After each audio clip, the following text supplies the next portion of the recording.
హల్లెలూయా. అందరూ చెప్దాం హల్లెలూయా.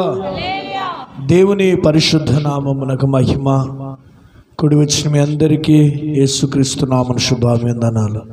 పరిశుద్ధాత్ముడు మనతో మాట్లాడును గాక.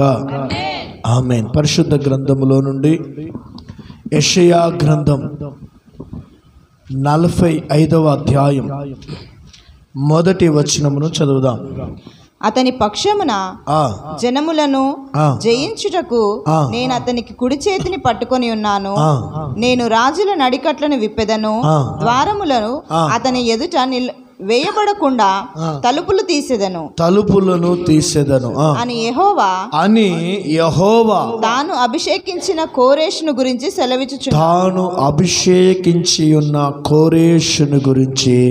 సెలవిచ్చుచున్నాడు. చాలండి. దేవుడు ఒకసారి మాట ఇస్తే ఆయన నెరవేర్చకుండా మానని దేవుడై ఉన్నాడు. ఆకాశము గతించినను, భూమి గతించినను, దేవుని నోట నుండి వచ్చిన ప్రతి మాటను ఆయన నెరవేర్చుటకు సమర్థుడైన శక్తిగల దేవుడై ఉన్నాడు. హల్లెలూయా, హల్లెలూయా. దేవుని వాక్యము స్పష్టంగా సెలవిస్తుంది. తాను అభిషేకించిన కోరేషుని గురించి సెలవిచ్చుచున్నాడు.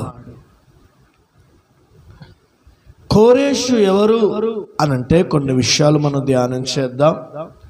కోరేషు మాదీయ పార్శిక సామ్రాజ్యములలో ఒక రాజు, ఒక అన్యరాజు. ఈ కోరేషు కాలములోనే చెరపట్టబడిన ఇశ్రాయేలీలు యెరూషలేమునకు వెళ్ళుట కొరకు దేవుడు ఎన్నుకున్న, దేవుని చేత రేపబడిన, ప్రేరేపించబడిన, దేవుని పక్షమున, ప్రజల పక్షమున రేపబడిన రాజే కోరేషు. ఈ కోరేషు కాలంలో దేవుని మందిరాన్ని కట్టుట కూడా దేవుడు లేపాడు.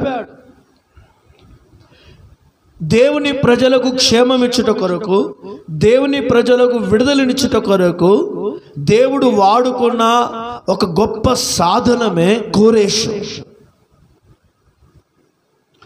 ఇతడు దేవుని సన్నిధానములో నీతిమంతుడుగా ఉన్నాడు. ప్రతిదీ అతని గురించి రాయబడింది. దేవుని చిత్తాన్ని సంపూర్ణంగా నెరవేర్చుటకు అప్పగించుకున్న వ్యక్తి.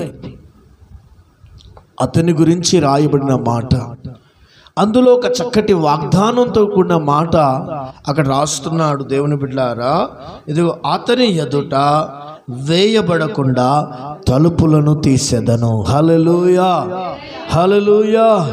ఈ దినము దేవుని బిడ్డలారా, కోరేషు గురించి ప్రభు సెలవిచ్చినట్లుగా దేవుడు మనను గురించి, దేవుడు మనతో మాట్లాడుచున్న ఒక చక్కటి మాట ఏంటి తెలుసా దేవుని బిడ్డలారా? ఇదిగో నీ కొరకు తలుపులను తెరిచేదను.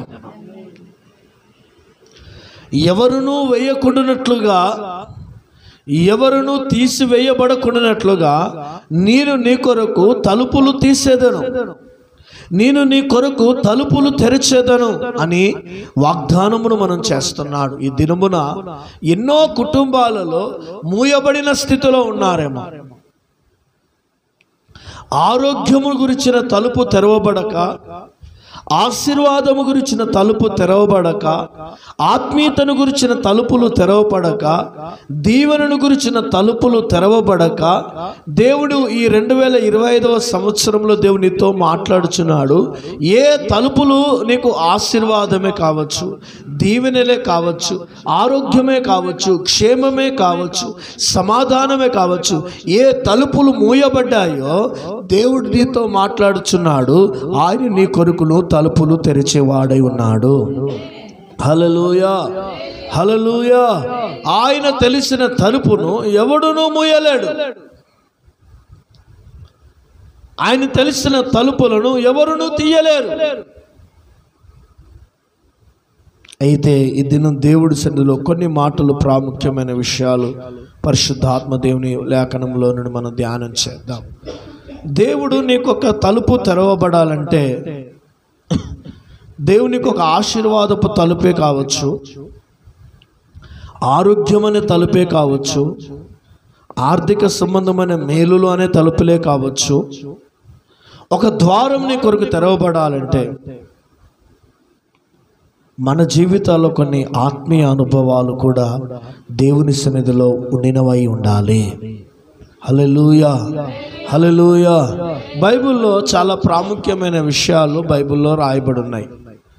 అందులోకి వెళ్ళి దేవుని బిడ్డలారా ప్రాముఖ్యమైన విషయాలు చెప్తాను. ప్రాముఖ్యమైనవి ఒక 5 విషయాలు దేవుని సన్నిధిలో చెప్తాను. ఒక 5 విషయాలు. దేవుడు మన కొరకు తలుపులు తెరవాలంటే, దేవుడు తెరిచిన తలుపులు తెరిచినప్పుడు ఆ ఆశీర్వాదాలు, ఆ దీవెను మనం అనుభవించాలంటే, ఆయన తలుపులు తెరవడానికి మనలో ఉండవలసిన ఒక దైవికమైన లక్షణాలలో ప్రాముఖ్యమైనవి ఒక 5 విషయాలు పరిశుద్ధాత్మ దేవుడు మనతో మాట్లాడతాడు. శ్రద్ధగా మనం ఆలకిస్తాం. మొట్టమొదటిగా, ఎప్పుడు మన కొరకు ఒక తలుపు తెరవబడుతుంది అని రాయబడింది బైబిల్ వాక్య గ్రంథంలో నుండి. అపోస్తుల కార్యములు 16వ అధ్యాయము 25 నుండి 26 వచనాలు చదువుదాం. అయితే మధ్యరాత్రి వేళ పౌలును శీలయు దేవునికి ప్రార్థన చేయొచ్చు, కీర్తనలు పాడుచుండిరి, ఖైదీలు వినుచుండిరి. అప్పుడు అకస్మాత్తుగా మహాభూకంపము కలిగెను. చెరసాల పునాదులు అదిరెను. వెంటనే తలుపులన్నీ తెరుచుకొనెను. అందరి బంధకములన్నీ ఊడెను. అంతలో చెరసాల నాయకుడు మేల్కొని చెరసాల తలుపులన్నీ తెరిచి ఉండుట చూచి. చాలండి. హల్లెలూయా. ఇక్కడ దేవుని వాక్య గ్రంథములో చూసినట్లయితే అక్కడ చెరసాలల యొక్క తలుపులు తెరవబడెను, చెరసాల తలుపులు తీయబడెను. పౌలు శీలను దేవుని స్వార్థను ప్రకటిస్తే దాన్ని అడ్డగించిన రోమా పట్టణపు అధికారులు పౌలు గారిని, శిల గారిని, దైవజనులను బోండా వేసి బెత్తములతో కొట్టి చెరసాలలో వేశారు. ఆ చెరసాలలో, ఆ వేదనకరమైన స్థలములో, ఆ బాధకరమైన స్థలములో ఈ పౌలు శిలలను చెరసాలలో బంధించినప్పుడు ఈ దైవజనులు ఇద్దరు అర్ధరాత్రి వేళ కూడా ఆ చెరసాలలో అర్ధరాత్రి వేళలో బోండా వేయబడి బంధించబడి అప్పటికే బెత్తముతో కొట్టబడి ఈడవబడిన వీరు అర్ధరాత్రి వేళ వారు దేవుని సన్నిధిలో ప్రార్థన చేయుచుండగా, వారు దేవుని సన్నిధిలో విజ్ఞాపన చేయుచుండగా అక్కడికి ఒక భయంకరమైన భూకంపము ఆ స్థలములోకి దిగి వచ్చింది. హల్లెలూయా. ఎప్పుడైతే ఆ భూకంపము ఆ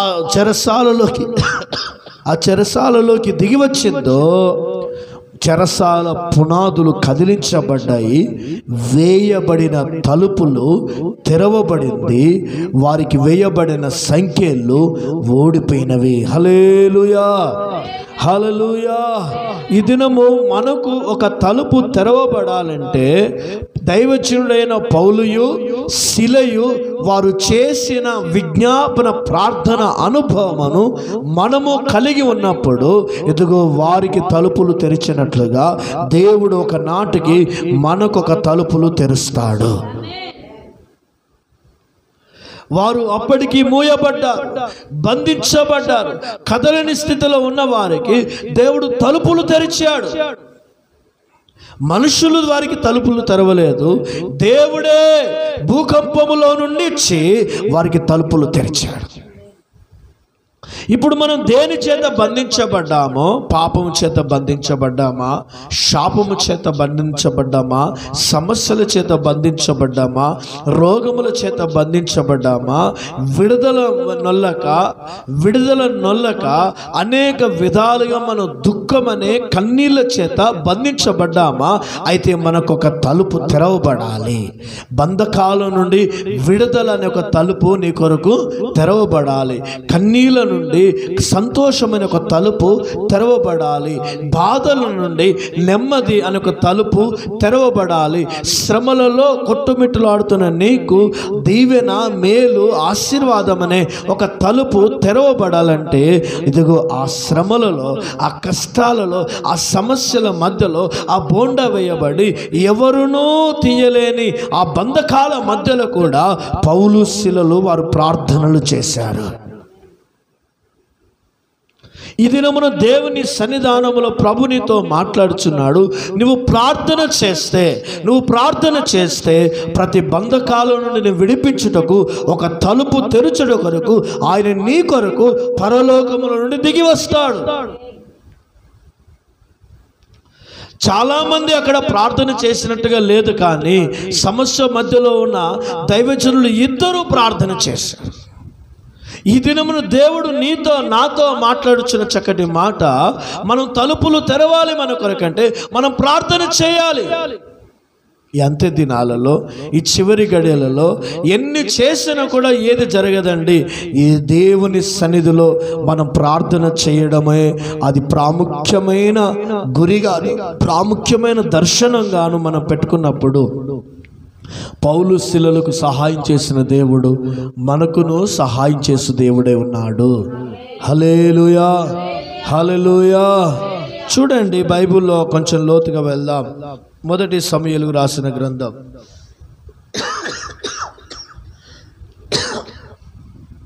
1వ అధ్యాయము. మొదటి సమూయేలు రాసిన గ్రంథము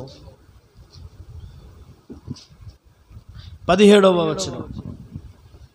అంతటా ఏలి, నీవు క్షేమముగా వెళ్ళుము, ఇశ్రాయేలు దేవునితో నీవు చేసుకొనిన మనవిని ఆయన దయచేయును గాక అని ఆమెతో చెప్పగా, ఆమె అతనితో, నీ సేవకురాలనైన నేను నీ దృష్టికి కృపనందుదును గాక అనెను. చాలండి దేవుని బిడ్డలారా, 19వ వచనం చదవండి. తరువాత వారు ఉదయమందు వేగిరమే లేచి యెహోవాకు మ్రొక్కి తిరిగి రామాలోని తమ ఇంటికి వచ్చిరి. అంతటా ఎల్కానా తన భార్యగు హన్నాను కూడెను. యెహోవా ఆమెను జ్ఞాపకము చేసుకొనెను. చూడండి, దేవుడు వారికి ఒక తలుపు తెరవబడలేదు హన్నాకి. ఏం తలుపు అంటే సంతానం అనే తలుపు ఆమెకు తెరవబడలేదు. ఆమె దుఃఖముతో ఏడుస్తున్నది. 11వ వచనంలో చూస్తే, 10వ వచనంలో చూస్తే ఆమె వేదన పడుతున్నది. ఆమె దేవుని సన్నిధికి వచ్చి బహు దుఃఖక్రాంతురాలై ఆమె ప్రార్థన చేయించూ ఉండను అని రాయబడింది. దేవుని బిడ్డలారా, దేవుడు ఒక సమయం వచ్చింది, ఆమె మందిరంలో ప్రార్థన చేస్తుండగా ఏలి ఆసనం మీద కూర్చొని ఆ క్రింద కూర్చొని నీళ్లు కుమ్మరించినట్లుగా తన హృదయాన్ని కుమ్మరించి తన మనోదుఖమంతా, తన చింతంతా, తన బాధ అంతా, గర్భఫలం లేదే, నా జీవితంలో సంతానము లేదే, నేను గొడ్రాలినే అని ఆ నింద అవమానము చేత ఆ దేవుని మందిరంకి వచ్చి నన్ను ఒకసారి దర్శించయ్యా, నన్ను ఒకసారి సంధించయ్యా, నాకు గర్భఫలము దయచేయండి అయ్యా అని ఆమె హృదయాంతరంగములో నుండి కన్నీళ్లు విడుచు ఆ రోదన సమయమున ఆమె ప్రార్థన చేసింది. ఎప్పుడైతే ఆమె ప్రార్థన చేసిందో ఆ ప్రార్థన దేవుని సన్నిధికి చేరింది, దేవుని సింహాసనం చేరింది. దేవుడు ఒక దినమున దిగి వచ్చాడు. ఆమెతో దేవుడు దైవజనులో నుండి మాట్లాడుతున్నాడు. నీవు క్షేమముగా వెళ్ళము, ఇశ్రాయేలు దేవుడు నీ మనవిని ఆలకించి ఉన్నాడు. ఆమేన్, హల్లెలూయా. ఆమె ఏం మనవి చేసుకున్నది? గర్భఫలము కొరకు మనవి చేసుకుంది, సంతానము కొరకు మనవి చేసుకుంది, నాకు ఒక మగ పిల్లవాడిని దయచేయండి అని మనవి చేసుకుంది. ఆమె ప్రార్థన చేసిన మాదిరిగానే చూడండి దేవుని ద్వారా 19వ వచనంలో చూస్తే యెహోవా ఆమెను దర్శింపాడు, యెహోవా ఆమెను జ్ఞాపకము చేసుకున్నాడు, దేవుడు ఆమెకు గర్భఫలం ఇచ్చాడు. దేవుని బిడ్డలారా, ఒక తలుపు దేవుడు తెరిచాడు. ఆమెకి సంతానం అనే ఒక తలుపు దేవుడు తెరిచాడు. ఆ వేదన స్థలము నుండి దేవుడు విడిపించాడు. ఆ మనో దుఃఖం నుండి ఆమెను విడిపించాడు. ఆ నింద నుండి దేవుడు విడిపించాడు. ఆ నానాటికి గర్భఫలము లేదే, సంతానము లేదా అనే దినదినము వేధిస్తున్న ఆ బాధ నుండి నా ప్రభు ఆమెను విడిపించాడు. ఇది ఎలా సాధ్యం? ఆమె దేవుని సన్నిధిలో చేసిన విజ్ఞాపన ప్రార్థన కొరకు చేసినప్పుడు ఆ ప్రార్థనకి దేవుడు ఒక తలుపు తెరిచాడు. హల్లెలూయా, హల్లెలూయా. ఈ దినమున అందుకంటే ఒకడు మనుషులను నమ్ముకున్నట కంటేను యెహోవాను ఆశ్రయించుట ఎంతో మేలు. ఆమె మనుషులను నమ్ముకోలేదు, కానీ దేవుని నమ్మింది. ఆమె మనుషులను ఆశ్రయించలేదు, ఆమె దేవుని ఆశ్రయించింది. ఆమె మనుషుల వైపు చూడలేదు, ఆమె దేవుని వైపు చూసింది. దేవుడు ఒక తలుపు తెరిచాడు. హల్లెలూయా, హల్లెలూయా. ఇది నా దేవునితో మాట్లాడుతున్నాడు. ఆయన ఎవరిని అనాథలుగా విడిచే దేవుడు కాదు, ఎవరికి అన్యాయం చేసే దేవుడు కాదు.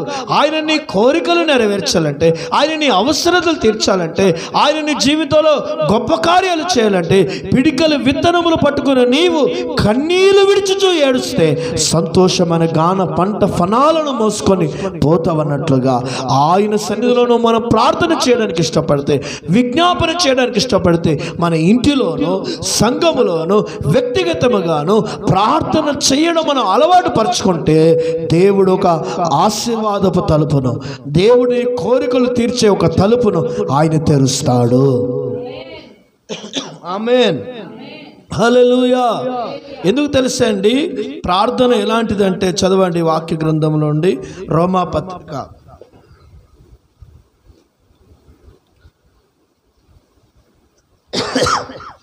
రోమపత్రిక 10వ అధ్యాయము 12వ వచనం.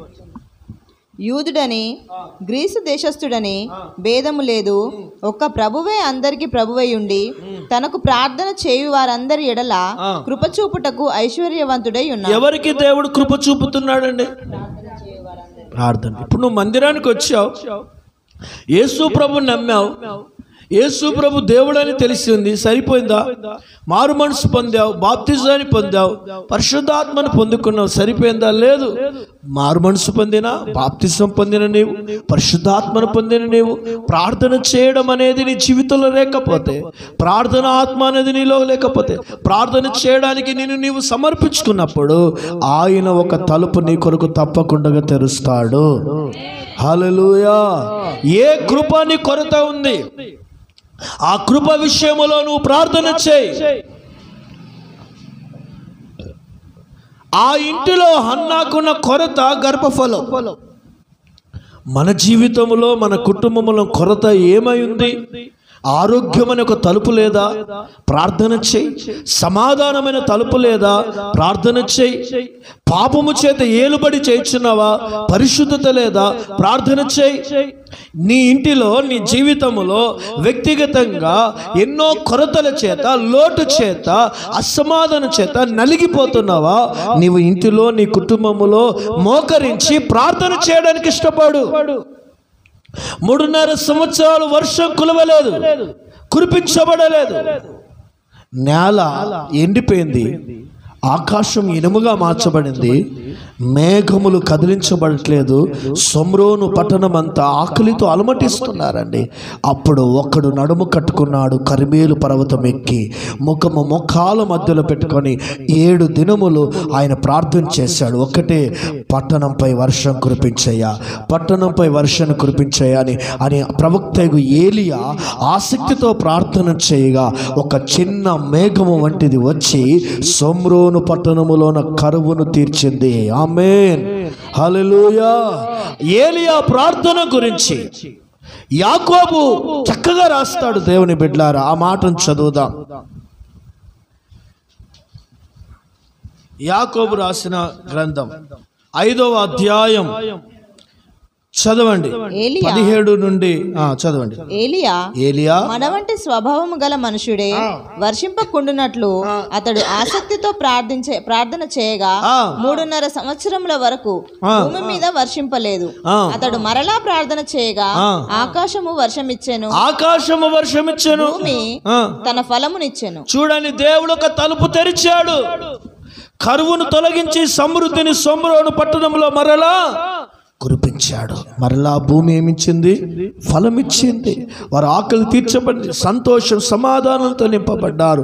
ఒక ఏలియా మన వంటి స్వభావం గలవాడే, కానీ అతడు ఆసక్తితో ప్రార్థన చేశాడు.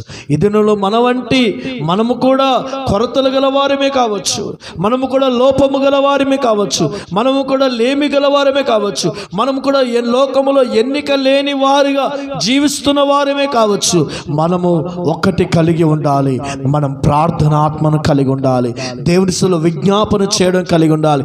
ఆసక్తితో మనం ప్రార్థన చేయడానికి ఇష్టపడితే షోమ్రోను పట్టణములో కరువును తొలగించి వర్షం అనే ఒక తలుపు దేవుడు తెరిచి వారి అవసరతలు తీర్చిన దేవుడు మన ఇంటిలో కరువు కావచ్చు, మన జీవితంలో కరువు కావచ్చు, అవన్నీ తొలగించుట కొరకు ఒక సమృద్ధైన వర్షం కురిపించబడాలంటే కర్మేలు కొండ ఎక్కి ప్రవక్తకు ఏలియా ప్రార్థన చేసినట్లుగా మన ఇల్లే ఒక కర్మేలు పర్వతంగా మార్చబడాలి.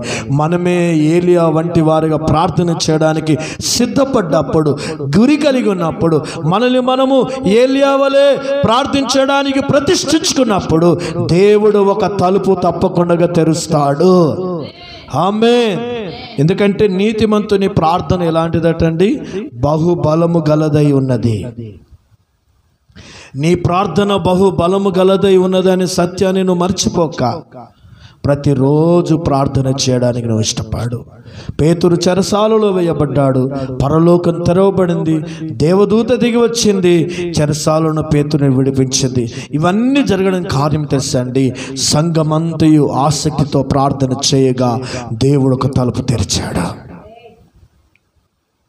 ఇది నీ జీవితంలో, మన జీవితాలలో ఎంత జ్ఞానం కలిగి ఉన్నా, బలం కలిగి ఉన్నా, బుద్ధి కలిగి ఉన్నా ఏమి జరగదు. నీ బుద్ధితో నువ్వు ఆశీర్వదించబడలేవు, నీ బలముతో ఆశీర్వదించబడలేవు, నీ జ్ఞానంతో ఆశీర్వదించబడలేవు, నువ్వు దీవెనతో నువ్వు ఏమి చేసిన నీ టాలెంట్తో ఏమి చేయలేవు. కానీ ఒక్కసారి నువ్వు ప్రార్థన చేయడానికి ఇష్టపడితే నువ్వు చెయ్యని కార్యాలు నా దేవుడు నీ ద్వారా జరిగిస్తాడు. ఆమేన్. నువ్వు సాధారణమైన వ్యక్తిమని మనుషులతో ఎన్నిక చేయబడ్డ నిన్ను అసాధారణమైన మనిషిగా దేవుడు తీర్చేది నువ్వు దేవుని సన్నిధిలో ప్రార్థన చేయడం మాత్రమే. ఆమేన్. హల్లెలూయా. అందుకే ప్రార్థన చేయవారికి దేవుడు తప్పకుండా ఒక తలుపు తెరుస్తాడు. ఆమేన్. హల్లెలూయా. హల్లెలూయా. రెండవదిగా చదువుదాం ప్రకటన గ్రంథం 3వ అధ్యాయం 8వ వచనం. నీ క్రియలను నేను ఎరుగుదును, నీకున్న శక్తి కొంచెమై ఉండినను నీవు నా వాక్యమును గైకొని నా నామము ఎరుగననలేదు. ఇదిగో తలుపు నీ ఎడల తీయించి ఇదిగో తలుపు నీ ఎదుట తీసి ఉంచి ఉన్నాను, దానిని ఎవడును వెయ్యనేరడు. హల్లెలూయా. హల్లెలూయా. చూడండి, రెండవ తలుపు ఇది ఎవరి గురించి రాయబడింది? సంఘము గురించి రాయబడింది. ఫిలదెల్ఫియా సంఘముతో దేవుడు ఒక వాగ్దానం చేస్తున్నాడు. ఏమని వాగ్దానం చేశాడు? ఇదిగో తలుపు నీ ఎదుట తీసి ఉన్నాను, నీ కొరకు తలుపు తెరిచి ఉంది, ఎవడును దానిని వెయ్యనేరడు. ఏ మనుష్యుడే కావచ్చు, ఈ సాతానుడు కార్యాలే కావచ్చు, ఏ లోక సంబంధమైన వ్యక్తులే కావచ్చు, నీ కొరకు ఒక తలుపు తీశాను, దాన్ని ఎవడును వెయ్యనేరడు. ఎవరి కొరకు దేవుడు తలుపు తీశారు తెలుసండి? ఆ సంఘానికి శక్తి కొంచెమే కావచ్చు, ఆ సంఘానికి శక్తి బలము కొంచెమే కావచ్చు, వారు బలహీనులే కావచ్చు, మనుషుల చేత లెక్క చెయ్యని వారే కావచ్చు, లోకములో బలవంతులై ఉండవచ్చు, కానీ వీరు లోకములో బలహీనులుగా ఉండవచ్చు, లోకములో అజ్ఞానులు కావచ్చు, వెర్రివారు కావచ్చు, ఎన్నిక చెయ్యబడని వారు కావచ్చు, వీరి శక్తి చాలా కొంచెముగా ఉన్నది. కానీ దేవుడు వీరి కొరకు ఎందుకు తలుపు తెరిచాడు తెలుసా అండి? వీరు నా వాక్యమును గైకొనిన వారు. ఆమేన్. హల్లెలూయా. రెండవదిగా వాక్యాన్ని గైకొనిన వారిని, ఆయన నామమును ఎరిగిన వారి కొరకు ఆయన ఒక తలుపు తెరుస్తున్నాడు. వాక్యాన్ని గైకొనాలి. వాక్యాన్ని వినడం ఎంత ప్రాముఖ్యమో, వాక్యాన్ని చదవడం ఎంత ప్రాముఖ్యమో వాక్యమును గైకొనడం కూడా అంత ప్రాముఖ్యమని మనం ఎరిగి ఉండాలి. ఎందుకంటే ప్రభు రాకడ సమీపించుతున్న కొలది ఆయన వాక్యాన్ని చదవడము ఎంత ప్రాముఖ్యంగా మనం ఎంచుతున్నామో, ఆయన ప్రభు రాకడ సమీపించుతున్న కొలది వాక్యాన్ని గైకొనడం ద్వారా ఇదిగో మన కొరకు తలుపు తెరవబడుతుంది. హల్లెలూయా. చదవండి మాట, యోహాను ప్రకటన గ్రంథం 1వ అధ్యాయం 3వ వచనం. సమయము సమీపించినది గనుక ఈ ప్రవచన వాక్యములు చదువువాడును వాటిని విని ఇందులో వ్రాయబడిన సంగతులను గైకొను వారును ధన్యులు.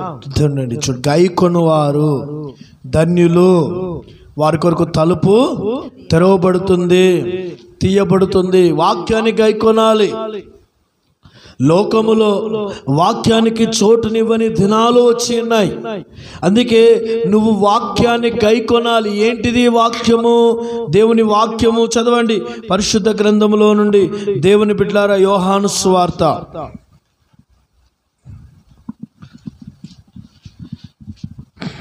17వ అధ్యాయం 19వ వచనం. వారును 17 నుండి చదవండి. 17 సత్యమందును వారిని ప్రతిష్ఠిత చేయము. నీ వాక్యమే సత్యం. నీవు నన్ను లోకమునకు పంపిన ప్రకారము నేనును వారిని లోకమునకు పంపితిని. వారును సత్యమందు ప్రతిష్ఠ చేయబడిన ప్రతిష్ఠిత చేయబడినట్లు వారి కొరకై నన్ను ప్రతిష్ఠిత చేసుకున్నాను. చూడండి, వాక్యం అంటే ఏంటిది? వాక్యమే సత్యం. సత్యం అంటే ఏంటిది? వాక్యమే సత్యమై ఉన్నది. అందుకే దేవుని బిడ్డల సత్యవాక్యము అని రాయబడింది బైబిల్లో. ఏంటిది సత్యవాక్యము?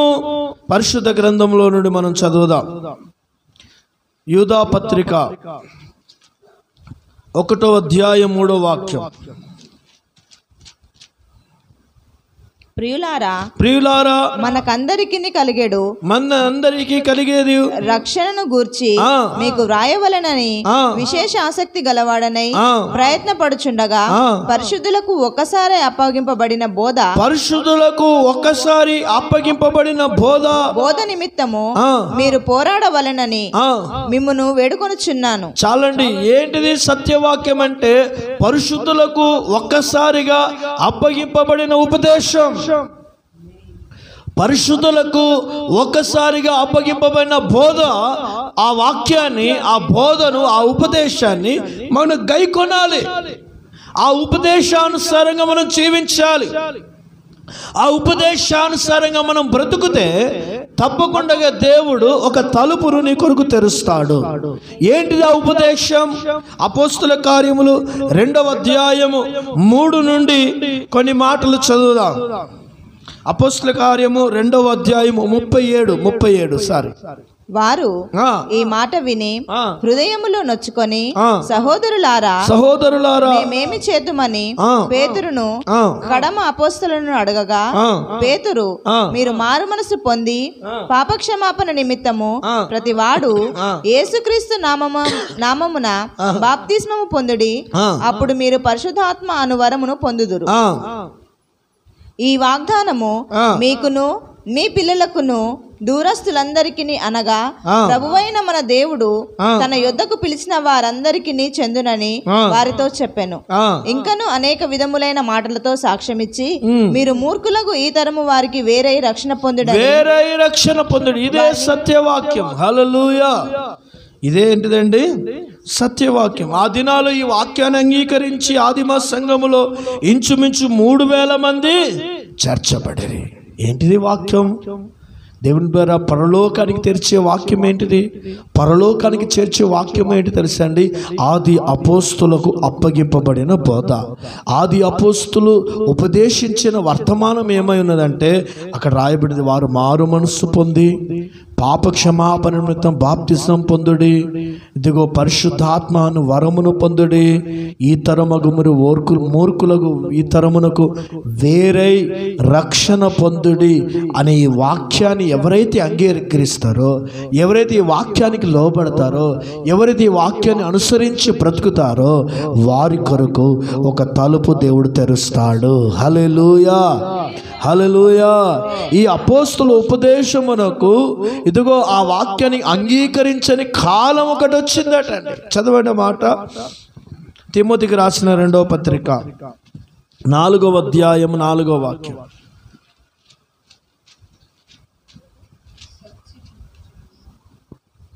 సత్యమునకు చెవినియక కల్పనా కథల వైపున తిరుగు కాలము వచ్చును. చూడండి, ఇది ఎప్పుడు వచ్చిందట ఈ కాలము? అపోస్తులుడైన పౌలు గారి కాలములోనే సత్యమునకు చెవినివ్వని కాలం వచ్చిందట. ఈ కాలం కదండి. అప్పుడే అపోస్తులైన పౌలు గారు సువార్త ప్రకటిస్తున్న దినాలలో తన శిష్యుడైన పేతురుకు రాస్తున్నాడు, సత్యమునకు చెవినివని కాలము, దురద చెవులు గల వారి కాలము, తమకు అనుకూలమైన బోధకులను పోగు చేసుకునే కాలము, కల్పన కథల వైపు తిరుగు కాలము, సత్యానికి, ఉపదేశానికి, ప్రతిష్టతకు, వైరాగ్యానికి, పరలోక సంబంధమైన వర్తమానానికి ఇదిగో స్థానం ఇవ్వని కాలము అపోస్తలుడైన పౌలు గారు సువార్త చేయించిన దినములను వచ్చిందండి. ఇగో ఇప్పుడు కూడా ప్రభు మనల్ని హెచ్చరిస్తున్నారు, ఇవి అంత్య దినాలు, చివరి గడియాలు. దేవుని బిడ్డలారా, ఇదిగో సత్యానికి చెవినివ్వకుండా ఇదిగో తిరిగే కాలం వస్తున్నది, తిరిగే కాలం వచ్చిందండి. లోకములో బిలాము బోధలు వచ్చాయి, నికోలాయిత్ బోధలు వచ్చాయి, కలిపిరి చెరిపిడి బోధలు వచ్చాయి, అబద్ధపు బోధలు వచ్చినాయి, దయ్యములను గురించిన బోధలు వచ్చినాయి. లోక సంబంధమైన వార్తలను, కల్పన కథలను, అంటే లోక సంబంధమైన కథలు చెప్పి సంఘాన్ని మభ్యపెట్టి పరలోక సంబంధమైన వర్తమానాలను బోధించని కాలము వచ్చింది, ఇప్పుడు నడుస్తున్నది ప్రజెంట్గా. కానీ ఈ కాలములో దేవుడిని కొరకు తలుపు తెరవాలంటే మనం నేర్చుకున్న ఉపదేశము, మనం అంగీకరించిన బోధ, మనము నేర్చుకున్న సమర్పణ కలిగిన బోధను మనం గైకొని మనము నడిచినట్లయితే తప్పకుండా నీ కొరకు తలుపు తెరుస్తాడు. హల్లెలూయా. బైబిల్లో రాయబడింది, ఆయన ఉపదేశ క్రమం ఒకటిని ఏర్పాటు చేయడటని, ఏర్పాటు చేసి దానిని గణపరిచి గొప్ప చేశాడట. ఒక దినం వస్తుందండి, ఉపదేశాన్ని నువ్వు నమ్మితే, ఉపదేశాన్ని హృదయంలో స్వీకరిస్తే, ఉపదేశానికి నిన్ను నీవు సమర్పించుకుంటే ఒక దినమున ఉపదేశమే నిన్ను గొప్ప చేస్తుంది. ఆమేన్. మనుషుల ఎదుట గొప్ప చేస్తుంది, రాజుల ఎదుట గొప్ప చేస్తుంది, గనులైన వారి ఎదుట ఉపదేశమే నేను గొప్ప చేస్తుంది. అందుకే ఫిలదెల్ఫియా సంఘముతో అంటున్నాడు, మీరు శక్తి కొంచెమే, మీరు బలహీనులే, కానీ మీరు ఉపదేశాన్ని అంగీకరించిన వారు, మీరు వాక్యాన్ని గైకొనిన వారు. అందుకే ఉపదేశానికి వ్యతిరేకమైన ప్రతి అనుభవాలు మన జీవితంలో ఎదురైనప్పుడు కూడా మనం ఆ సమయమున ప్రభు కొరకు నిలబడి ఉపదేశానికి లోబడి దాన్ని అంగీకరిస్తే తప్పకుండా దేవునికి తలుపు తెరుస్తాడు.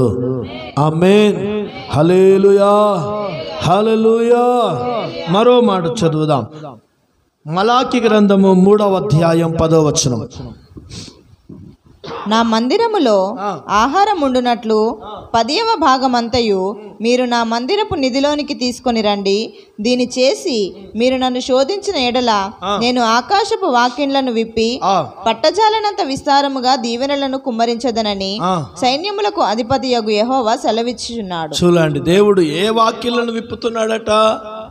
ఆకాశపు తలుపులను దేవుడు తెరుస్తాను. దేవుడు ఆకాశపు తలుపులను తెరిచి ఏం చేస్తున్నాడు?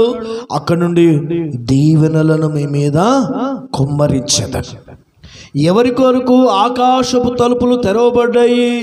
ఎవరి కొరకు ఆకాశపు తలుపు తెరిచి ఆకాశములో ఉన్న ప్రతి దీవెనలు, ఆశీర్వాదములు ఎవరికి కుమ్మరిస్తున్నాడంటే, మూడవదిగా సంఘముతో అంటున్నాడు, నా మందిరములో ఆహారముడినట్లుగా 10వ భాగమును ప్రతిష్టార్పణములను తీసుకొని రండి, అప్పుడు మీ కొరకు ఆకాశ తలుపులు తెరవబడతాయి.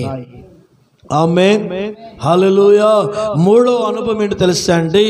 దేవుని సన్నిధానములో దశమ భాగమును మనం ఇవ్వాలి, ప్రతిష్టార్పణమును దేవునికి సమర్పించాలి. దేవుని మందిరములో ఆహారమున్నట్లుగా మన భాగములన్నిటిలో నుండి దేవునికిచ్చి మనము గణపరిచినప్పుడు తప్పకుండా నీకు ఒక ఆకాశములో నుండి ఆర్థిక సంబంధమైన ప్రతి ఆశీర్వాదము, దీవెనలు ఆయన నీ కొరకు తెరుస్తాడు. ఆమేన్, హల్లెలూయా. యెహోవా ఆశీర్వాదము ఐశ్వర్యం ఇచ్చునంటుంది. అంటే యెహోవా నిన్ను ఆశీర్వదిస్తేనే నీ ఐశ్వర్యము నిలకడగా ఉంటుంది. యెహోవా ఆశీర్వదిస్తేనే నీ చేతుల కష్టార్జితము దీవించబడుతుంది. అవన్నీ దీవించబడాలంటే ఒక అనుభవము, నీవు కష్టపడింది నీకు దీవెనకరంగా, నువ్వు సంపాదించింది నీకు మేలుకరంగా, అది ఆశీర్వాదకరంగా ఉండాలంటే నమ్మకముగా దేవుని మందిరానికి ఆహారము తీసుకొని రండి, ప్రతిష్టార్పణలు తీసుకొని వచ్చి, దశమ భాగన అర్పణములను తీసుకొని వచ్చి ప్రభుకు అర్పించినప్పుడు ఆయన తప్పకుండా నీకు తలుపు తెరుస్తాడు. హల్లెలూయా. చదవండి దేవుని వాక్య గ్రంథములో నుండి సంఖ్యాకాండము 18వ అధ్యాయము 24వ వచనం. అయితే ఇశ్రాయేలీయులు యెహోవాకు ప్రతిష్టార్పణముగా అర్పించు దశమ భాగములను నేను లేవీయులకు స్వాస్థ్యముగా ఇచ్చి తిని అందుచేతను వారు ఇశ్రాయేలీయుల మధ్యను స్వాస్థ్యము సంపాదించుకొనకూడదని వారితో చెప్పి తిని. చూడండి, దేవుని మందిరములోకి ఈ 12 గోత్రికులైన ఇశ్రాయేలీయులు ఏం చేసి తెలుసండి? వారికి నియమింపబడిన ప్రతి భూభాగములోను వారిలో సంపాదించిన గొర్రెలలో, మేకలలో, ప్రతి వస్తువులో నుండి గుడారములో సేవ చేయుచున్న లేవీయులకు దశమ భాగమును దేవునికి సమర్పించాలి. ఎందుకంటే దేవుని వాక్యం సెలవిస్తుంది, ఆ దశమ భాగము దేవుని మందిరానికి సమర్పించినప్పుడు వారి అర్పణములను బట్టి ఇశ్రాయేలీయులు పరిశుద్ధపరచబడుతున్నారు. హల్లెలూయా, హల్లెలూయా. వారికి అర్పించిన అర్పణముల చేతనే లేవీయులు అనబడుతున్న సేవకులు పోషింపబడాలి. వారు భూభాగము లేదు, వారు సంపాదించుకోకూడదు. వాళ్ళు ఇశ్రాయేలీయుల యొక్క దేశములో వారికి స్వాస్థ్యము లేదు. వారి స్వాస్థ్యము పాలు దేవుడే అని రాయబడింది. దేవుని బిడ్డలారా, ఇది నువ్వు సంఘము నీతో మాట్లాడుతున్న దేవుని బిడ్డలారా, దేవునికి తలుపు తెరవబడాలంటే ఈ 2025వ సంవత్సరంలో నువ్వు ఆలోచించండి. నీ ప్రతిష్టార్పణలు నువ్వు నమ్మకంగా సమర్పిస్తున్నావా? నీ దశమ భాగాన్ని నువ్వు నమ్మకంగా సేవకు సమర్పిస్తున్నావా? నీ గుప్పిళ్ళ బియ్యమును నువ్వు నమ్మకంగా సమర్పిస్తున్నావా? నీకు దేవుని మందిరములో ప్రతి పైసా నీ వంతు నీవు నమ్మకంగా దశమ భాగం ప్రతిష్టార్పణలను నువ్వు దేవునికి సమర్పిస్తే తప్పకుండా నీ ఆశీర్వాదము ఐశ్వర్యంగా దేవుడు దీవిస్తాడు. హల్లెలూయా, హల్లెలూయా. ఎందుకంటే దేవుని బిడ్డారా, సనుకొనకయు గునుకొనకయు ఇష్టపూర్వకంగా నమ్మకంగా ఇది దేవుని ఆజ్ఞ, ఇది దేవుని మనము ఇవ్వాల్సిన బాధ్యత అని మనం ప్రభుకి ఇచ్చినప్పుడే దేవుడు ఆకాశవాక్యలు విప్పుతాడు, దేవుడు ద్వారం తెరుస్తాడు. ఎందుకంటే తెలిసిన దేవుని బిడ్డలారా, అది మీ ఇంట్లో ఉంటే అది శాపకరంగా మారుతుంది అట్టండి. కాబట్టి అందుకే బైబిల్లో ఒక చక్కని మాట, లేవి కాండము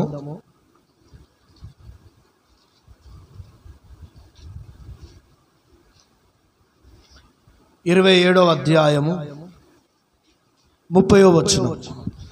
భూధాన్యములలోనేమి వృక్ష ఫలములలోనేమి ఫలములన్నింటిలో దశమ భాగము యెహోవా సొమ్ము అది యెహోవాకు ప్రతిష్ఠితమగును. చాలండి, హల్లెలూయా. భూధాన్యములో నుండి దేవునికి తీసుకొని వస్తే ప్రతి దానిలో నుండి కూడా నువ్వు దశమ భాగము, అది యెహోవా సొమ్ము. అది నీ ఇంటిలో ఉండడం శాపం, దేవుని సొమ్ము నీ ఇంటిలో ఉండుట దరిద్రత, దేవుని సొమ్ము నీ ఇంట్లో ఉండుట క్షేమము కాదు. దేవుని సొమ్ము దేవుని ఇంటిలో చేర్చినప్పుడు, దేవుని సొమ్ము దేవుని మందిరములో ధనాగారములో చేర్చినప్పుడు దేవుని నిన్ను నూరంతలుగా ఆశీర్వదిస్తాడు. ఆమేన్, హల్లెలూయా. 1000 రూపాయలలో దేవుడు 100 రూపాయలు దేవుంది. ఆ 100 రూపాయలు నీ ఇంటిలో ఉంటే అది నీకు శాపంగా మారుతుంది. కానీ ఆ 100 రూపాయలు నువ్వు దేవునికి దశమ భాగాన్ని సమర్పిస్తే దేవుడు నీకు అది ఆశీర్వాదకరంగా దేవుడు మార్చివేస్తాడు, మేలుకరంగా దేవుడు మార్చివేస్తాడు. పరిశుద్ధ గ్రంథములో నుండి మనం చూసినట్లయితే చదువుదాం. గలతీయులకు రాసిన పత్రిక 6వ అధ్యాయము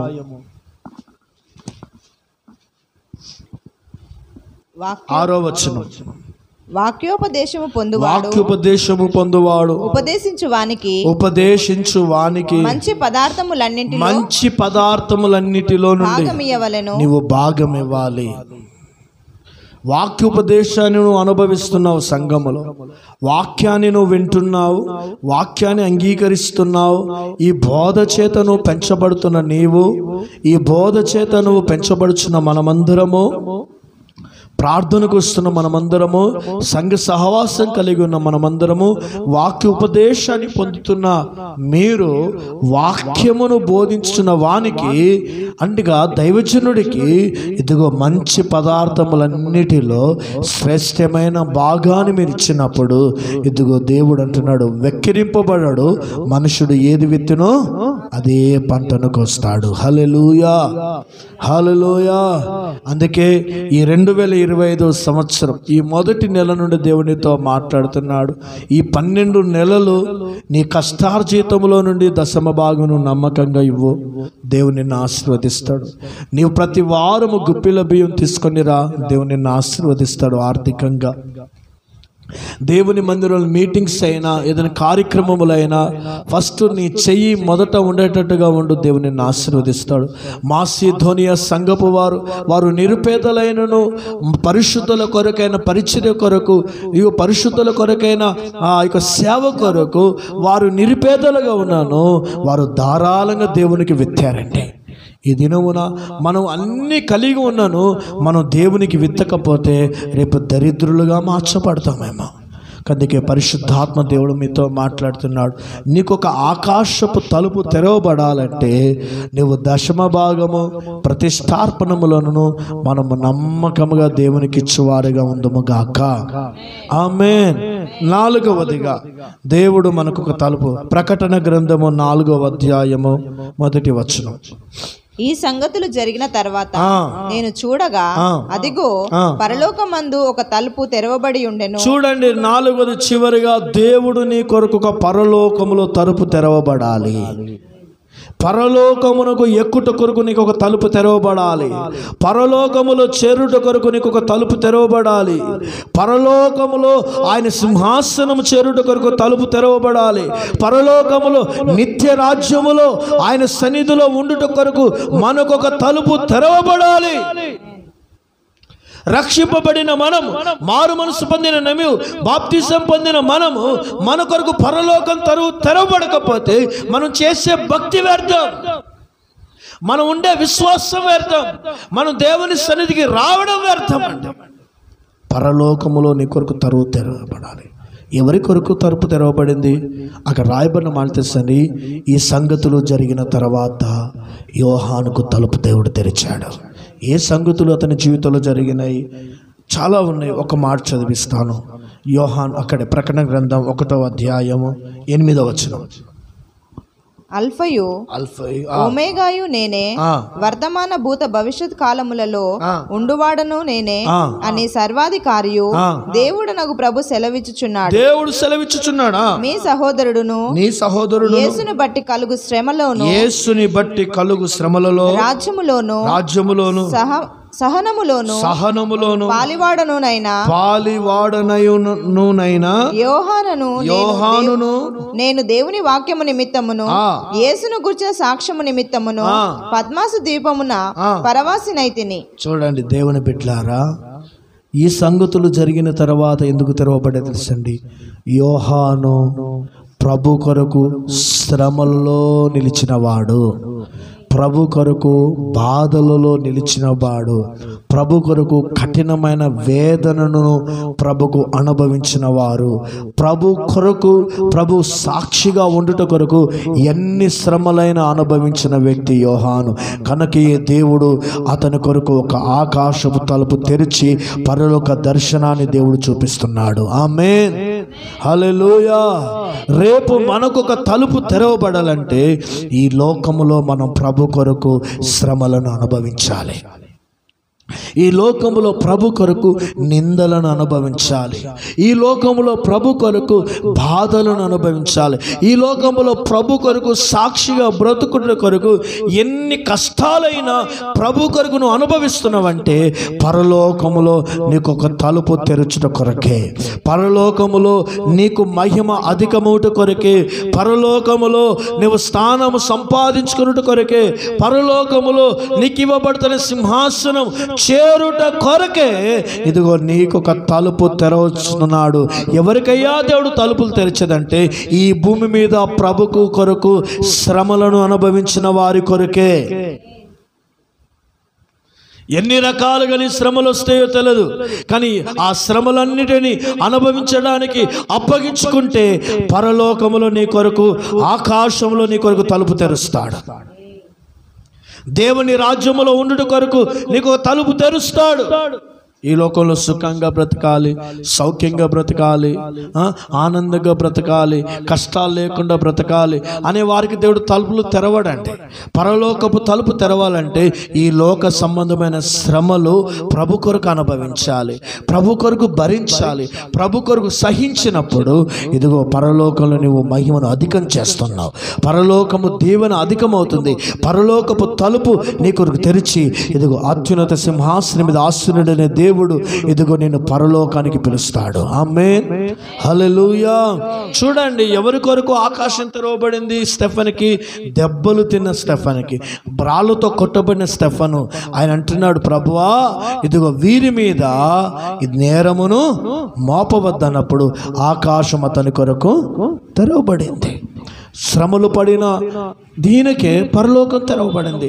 అపోస్తలుడైన పౌలు అంటున్నాడు, దేవుని బిడ్డలారా ఈ లోక సంబంధమైన శ్రమలు నాకు ఎన్నతగినవి కావు, ఎందుకంటే దేవుడిచ్చు మహిమ ఎదుట. చదవండి మాట ఒకసారి, రోమాపత్రిక చక్కటి మాటను, అందులో 8:18 మన ఎడల ప్రత్యక్షము కాబోవు మహిమ ఎదుట ఇప్పటి కాలపు శ్రమలు ఎన్న తగినవి కావని ఎంచుచున్నాను. చూడండి, ఎవరికి కొరకు తలుపు తెరవబడుతుందండి? రేపు ఆకాశం కొరకు, పరలోకం. శ్రమలు, ఈ లోకంలో శ్రమలు నువ్వేం చేయాలి? ఎన్న తగినవి కావని ఎంచాలి. నీకు కుటుంబం ద్వారా శ్రమలు వస్తున్నాయా? నువ్వు సహించాలి. నీ పిల్లల ద్వారా శ్రమలు వస్తున్నాయా? సహించాలి. నీ శరీరమే నీకు శ్రమగా మారిందా? నువ్వు శ్రమలు సహించాలి. అపోస్తలుడైన పేతురు అంటున్నాడు, అగ్ని వంటి శ్రమలు మీరు కలగగా మీరు మహానందముతో ఉండండి, ఎందుకంటే రేపు క్రీస్తులో పాలివారవుతున్నారు. యేసుక్రీస్తు గురించి రాయబడింది. అపోస్తలుల పేతురు అంటాడు, క్రీస్తు శరీరమందు శ్రమపడెను, దానిని అట్టి ఆయుధముగా ధరించుకున్నాడు. శ్రమను ఏం చేశాడండి? ఆయుధముగా ధరించుకున్నాడు. ఇది మన దేవుని బిడ్డలారా, ఈ లోకంలో ఎన్నో పరిస్థితులు వస్తాయి. మనం ప్రభు కొరకు శ్రమ పడడానికి ఇష్టపడదాం, ప్రభు కొరకు మనల్ని మనము కష్టపడడానికి ఇష్టపడదాం, ప్రయాసపడడానికి ఇష్టపడదాం, ప్రభు కొరకు మనల్ని మనము నలగగొట్టుకోవడానికి ఇష్టపడదాం. ఒక దినమున ఈ లోకంలో నీకేముండకపోవచ్చు, పరలోకంలో దేవుడు నీకు మహిమను సిద్ధపరుస్తున్నాడు. ఆమేన్. లాజరు పరలోకానికి ఎత్తబడ్డాడు, ధనవంతుడు పాతాళములకు వెళ్ళిపోయాడు. పరలోకానికి వెళ్ళడానికి అతనికి ఒక తలుపు దేవుడు తెరవడగల కారణము, అతడు దరిద్రుడై కృప పుండ్ల చేత ఉన్నా కూడా ఆ శ్రమను, ఆ బాధను, ఆ వేదనను సహించాడు. కానీ క్రీస్తుని విడవలేదు, క్రీస్తు మరవలేదు, క్రీస్తులో బ్రతికాడు. శ్రమలను ప్రభుకు సహించి ఆయన మరణించాడు. పరలోకం అతని కొరకు తెరవబడింది. హల్లెలూయా, హల్లెలూయా. హల్లెలూయా. ఈ లోకంలో దేవుని నమ్ముకున్నందుకు, దేవుని ప్రతిష్ఠిత గల సేవ చేస్తున్నప్పుడు ఈ లోకంలో మనకి ఏది రాకపోవచ్చండి, కానీ పరలోకం అనేది శ్రమ పడిన ప్రతి వారికి అనుగ్రహింపబడుతుంది. ఆమేన్. ఎంతో మంచి గొప్ప గొప్ప పరిశుద్ధులు కూడా వారు మరణకాలమందు వారు ప్రభు పిలుపును అందుకునే దినాలలో శ్రమ పడుతూ వెళ్ళిపోయారండి. భక్త్ సింగ్ గారే కావచ్చు, దేవదాస్ గారే కావచ్చు, ఎంతోమంది సురేషయ్య గారే కావచ్చు, ఎస్ఎన్న గారే కావచ్చు, ఇంకా చాలామంది డేవిడ్ లివింగ్స్టన్ దైవజనుడే కావచ్చు, ఎంతోమంది తమ మరణకాల సమయమున వేదనతో వారు ప్రభు పిలుపును అందుకొని వెళ్ళిపోయారు. ఇతను దేవునితో మాట్లాడుచున్నాడు. అయ్యో, నీకు శ్రమలు వచ్చినప్పుడు, నీ కుటుంబంలో శ్రమలు వచ్చినప్పుడు నువ్వు దిగులు చెందకూడదు. నువ్వు కష్టాలు వచ్చినప్పుడు దిగులు చెందకూడదు. సమస్యలు ఎదురొచ్చినప్పుడు నువ్వు దిగులు చెందకూడదు. ప్రతి సమస్యలను, ప్రతి బాధలను, ప్రతి వేదనలను నువ్వు అనుభవించాలి. ఒంటరి పోరాటం నీ చేతులు ఎదురొచ్చినప్పుడు దాన్ని అనుభవించాలి. నేను అన్నాను కాదు దేవుని బిడ్డలారా, దావీదును దేవుడు సింహాసనం ఎక్కించుటకు ముందుగా ఆయన దేవుడు అడవుల్లో, కొండల్లో మధ్యలో దేవుని నడిపించాడు. యోసేపును దేవుడు సింహాసనం ఎక్కించిన ముందుగా చెరసాలలోకి దేవుడు తీసుకెళ్ళాడు. దానియేలుని 3వ అధికారికి చేయుటకు ముందుగా అతని సింహాల బోన్లో దేవుడు వేశాడు. ఈ దినమున దేవుడు కూడా మనతో మాట్లాడుతున్నాడు. ఈ చివరి గడిలో, ఈ అంత్య దినాల్లో కనబడుచున్న వాటిని ఎందు లక్ష్యం పెట్టకు. ఎప్పుడు నువ్వు గ్రహించాలి, అదృశ్యమైన వాటన్నీ ఎప్పుడు అనిత్యములే, అదృశ్యమైన వాటన్నింటి నిత్యములు. ఇదిగో దృశ్యమగుచున్న ప్రతిది కూడా అనిత్యమని గ్రహించాలి. కనబడేదంతా అది వ్యర్థమైనది, కనబడినది అంతయు అది శాశ్వతమైనది. హల్లెలూయా, హల్లెలూయా. ఈ దినమున మనకు కనబడుతున్న ఈ శరీరము, ఈ శరీర సౌందర్యము, ఈ శరీర సంబంధమైన ఆరోగ్యము, ఈ శరీర సంబంధమైన బలము అది తుచ్చమైనది. కనబడని అంతరంగ పురుషుడే, ఆంతర్య పురుషుడే అతడు నిత్యమైన వాడు. హల్లెలూయా. ఆంతర్య పురుషుడు దినదినము నూతన పరచబడి బలము పొందినట్లుగా ఈ లోకములో, శరీరములో ఎన్ని శ్రమలు కలిగినా, ప్రాణములో ఎన్ని శ్రమలు కలిగినా, ఆత్మలో ఎన్ని శ్రమలు కలిగినా, ప్రభు కొరకు మనం సహిస్తే మన కొరకు ఒక తలుపు దేవుడు తెరుస్తాడు. హల్లెలూయా. నేను నీ కొరకు తలుపు తెరిచున్నాను. ఎవరి కొరకు దేవుడు తలుపులు తెరుస్తున్నాడు? ప్రార్థన చేయు వారికిని, రెండవదిగా వాక్యమును ఉపదేశాన్ని గైకొను వారికిని, మూడవదిగా దశమ భాగమును దేవునికి ఇచ్చు వారికిని, నాలుగవదిగా శ్రమలను సహించి భరించి ప్రభు కొరకు నిలిచిన వారికి తలుపు తెరుస్తాడు. దేవుడు అటు కృప మనకు దయచేయును గాక. ఇటు వాక్యములను దేవుడు దీవించును గాక.